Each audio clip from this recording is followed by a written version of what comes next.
पूर्व मुख्यमंत्री केजरीवाल जी से 5 सवाल करना चाहता हूं और चाहता हूं कि आपके माध्यम तक मेरे ये सवाल उन तक पहुंचे। पहला सवाल है कि जहांगीरपुरी और पूर्वी दिल्ली में जो सांप्रदायिक हिंसा हुई उस पर केजरीवाल जी पूरी तरह से चुप रहे। अगर कोई उन मुद्दों पर जाकर के लोगों के बीच खड़ा हुआ तो हमारे नेता राहुल गांधी जी खड़े हुए, उन्होंने लोगों के आंसू पोंछने का काम किया। सरकार के मंत्री, सरकार के मुखिया अरविंद केजरीवाल जी अपने घर से बाहर नहीं निकले। जिस तरह आज वो बीच में जो कॉरपोरेशन के इलेक्शन हुए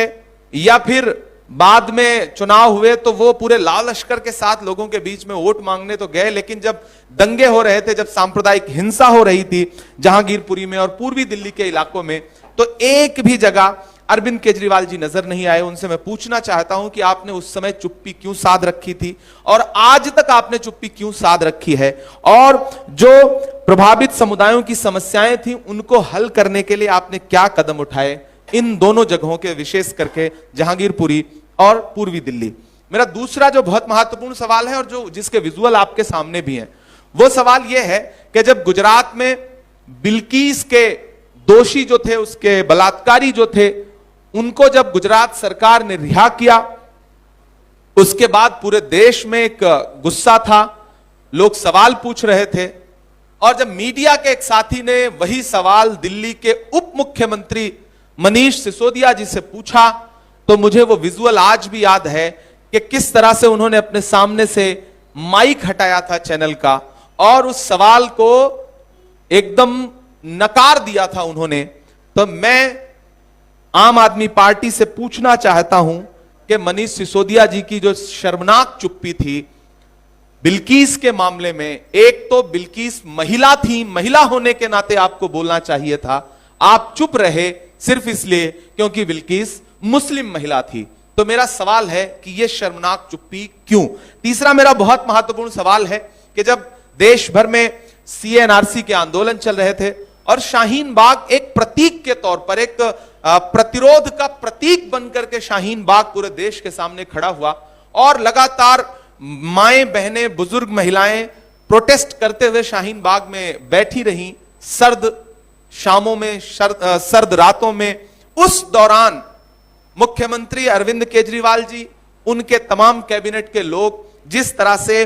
शाहीन बाग आंदोलन को लेकर के गृह मंत्री को चुनौतीपूर्ण तरीके से कह रहे थे कि अगर मैं गृह मंत्री होता तो 2 घंटे में शाहीन बाग खाली करवा देता, इससे उनकी मंशा पता चलती है। इससे वो हाशिए पर मौजूद किसी भी समुदाय के लोकतंत्रात्मक तरीके से प्रतिरोध के अधिकार का मखौल उड़ाते हुए दिखते हैं। मेरा सवाल है कि आपकी वो चुप्पी क्यों थी, आप क्यों उस आंदोलन के विरोध में थे जबकि वो अपने अधिकारों को लेकर के किया जा रहा एक आंदोलन था। चौथा बहुत महत्वपूर्ण सवाल है जो दिल्ली के अल्पसंख्यकों के साथ साथ देश भर के मुसलमानों को कचोटता है। वो सवाल है कि जब पूरे देश में कोरोना फैला हुआ था और कोरोना को लेकर के केंद्र की सरकार पूरी तरह से विफल थी, लोगों को सांसें नहीं उपलब्ध करवा पा रही थी, ऑक्सीजन नहीं उपलब्ध करवा पा रही थी, तो केंद्र की सरकार ने एक प्रपंच रचा था कि किस तरह से इसमें किसको बदनाम किया जाए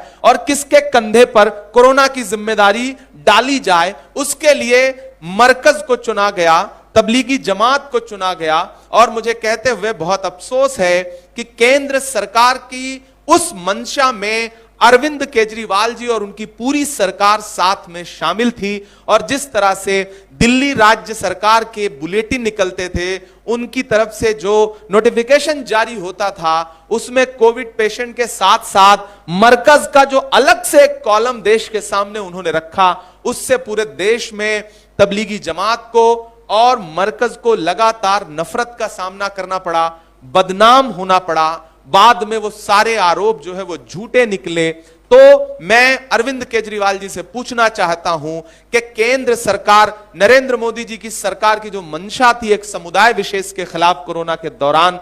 उस मंशा में आप जिस तरह से आगे बढ़कर के 2 कदम आगे बढ़ के, भाजपा से भी आगे बढ़कर के आपने मरकज को बदनाम करने की साजिश की, वो क्यों की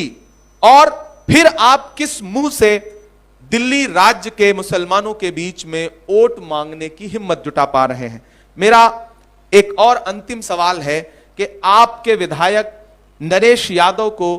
कुरान शरीफ की बेअदबी के मामले में सजा हुई, जो एक बहुत गंभीर चिंता का विषय था कि एक चुने हुए जनप्रतिनिधि पे एक धार्मिक ग्रंथ की बेअदबी का मामला बना और कोर्ट ने बाकायदा सजा दी। आखिर तक आम आदमी पार्टी उसके साथ खड़ी रही, उसको टिकट दिया गया और जब बहुत व्यापक पैमाने पे विरोध हुआ तब जाकर के उसका टिकट काटा गया। तो मैं पूछना चाहता हूं अरविंद केजरीवाल जी से कि आपको मुसलमानों के धर्म ग्रंथ को अपमानित करने वाले, उसकी बेअदबी करने वाले इंसान से इतना प्यार क्यों था? यह मेरे सामने राज्यसभा की लिस्ट है, आम आदमी पार्टी द्वारा राज्यसभा में भेजे गए लोगों की लिस्ट है। इसमें एक भी मुसलमान अब तक आम आदमी पार्टी ने राज्यसभा में नहीं भेजा है। यह दर्शाता है कि आम आदमी पार्टी प्रतिनिधित्व देने के मामले में मुसलमानों को कहीं भी आसपास भी नहीं रखना चाहती। ये मेरे कुछ सवाल थे। मैं पूरे प्रदेश में जा रहा हूं, लोगों में गुस्सा है।